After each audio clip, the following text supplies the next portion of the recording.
You ever see somebody set their own house on fire and then hand their neighbor $40 billion because their house needs a new roof?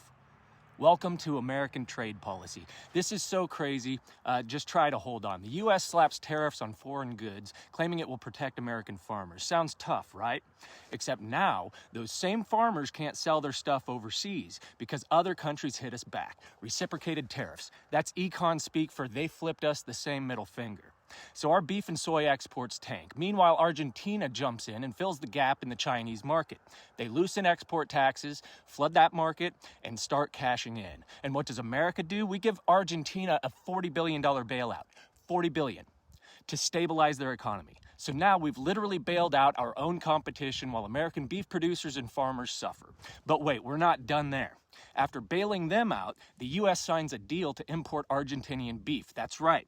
The country that just lost beef sales due to this ridiculous tariff policy is now buying beef from the folks who replaced them.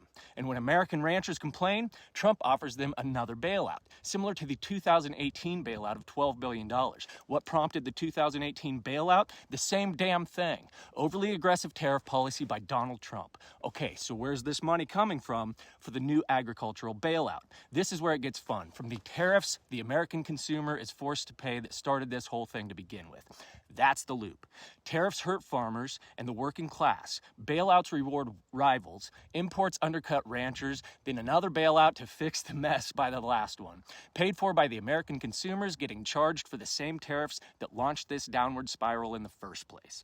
Every turn of this loop is paid for by us, the American working class. So what would have happened had we not imposed absurd, needless tariffs on China and every other country in the world?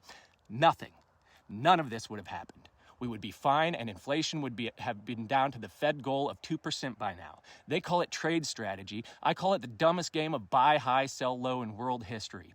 We are freezing foreign trade while squeezing the working class, all due to the ego of one man-child, and the folks who voted for him are either too naive to see how America is getting screwed or too proud to admit they were wrong.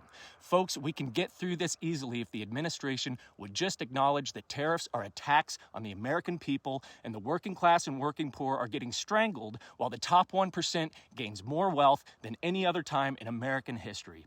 I'm Lee Calvin with Rough Cut Media Network. More boots, less suits. We'll see you next time.